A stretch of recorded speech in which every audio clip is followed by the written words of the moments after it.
apakah kita lebih baik dalam artian sebagai manusia itu jangan banyak berekspektasi, atau mungkin bahkan jangan berekspektasi? Gimana Pandit? Ya silakan. Mikir dulu.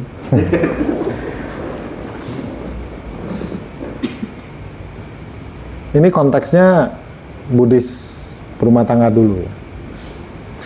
Sebagai berumah tangga, kita wajar kalau punya keinginan-keinginan. Dan tentu keinginan-keinginan ini adalah keinginan yang sifatnya bajik, yang mulia. Anda pengen punya wihara yang baik, yang bagus. Dari 1 ruko, kemudian bisa punya 3 ruko.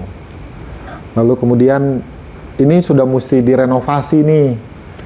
Lalu didesain, dibobok temboknya, direnovasi lantai demi lantai, kemudian akhirnya wiharanya pun jadi selesai.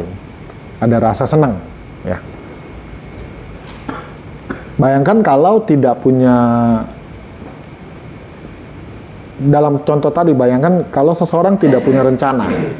Kan bahasanya sebenarnya ekspektasi, harapan itu kan rencana namanya. Kalau seseorang tidak punya rencana juga ekstrim menurut saya, karena nanti nggak akan tahu arahnya kemana.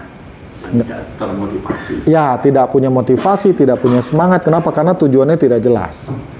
Tapi ketika seseorang sudah punya satu bayangan yang jelas, dari 1 ruko ini kemudian jadi 3, kemudian didesain, dirancang, dan dalam perjalanan merancang, mendesain, merenovasi ini kan akan ada hal-hal yang tadinya direncanakan, karena sifat segala sesuatu itu tidak bisa dipastikan, pasti akan ada yang namanya penyesuaian-penyesuaian. Nah, disinilah seseorang dituntut bisa punya kebijaksanaan. Sejauh mana dia bisa menerima fakta, realita, bahwa rancangannya, desainnya, harapannya itu nggak bisa terjadi 100%. Kenapa? Karena ada kondisi, situasi yang tidak memungkinkan. Kalau kita contoh konteksnya misalnya renovasi tadi, bahannya udah nggak ada yang jual, kan bisa aja seperti itu. Uangnya nggak nyampe. Nah, bisa juga uangnya terbatas, atau masih banyak lah alasan-alasan lain yang sebenarnya itu nggak mungkin, nggak akan terjadi. Seseorang yang cukup bijaksana akan memahami dan mengerti bahwa sebab, situasi, dan kondisinya tidak akan pernah membuat ekspektasi ini terjadi. Nggak akan pernah bisa. Sampai kapanpun tidak akan pernah bisa. Nah, disinilah seseorang perlu belajar untuk bisa rela, Pak. Untuk menerima. Saya termasuk tipe yang menganjurkan, sebagai konteksnya Buddhis berumah tangga, tentu wajar kalau kita punya keinginan, punya harapan, punya ekspektasi tersebut.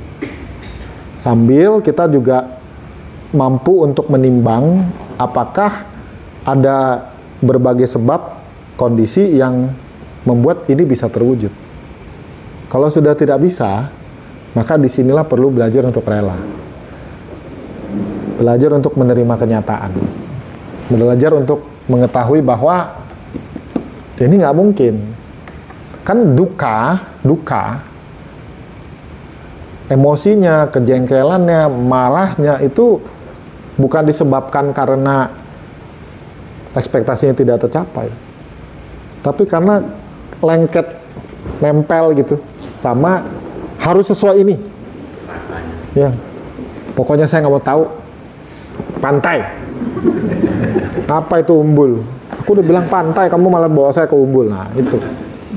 Kengototan ini yang sering membuat kita lepas kontrol. Nah, dengan bantuan memahami Dhamma, memahami bahwa ini adalah ada di pikiran kita, ada di batin kita, kita tahu, oh ya sudah,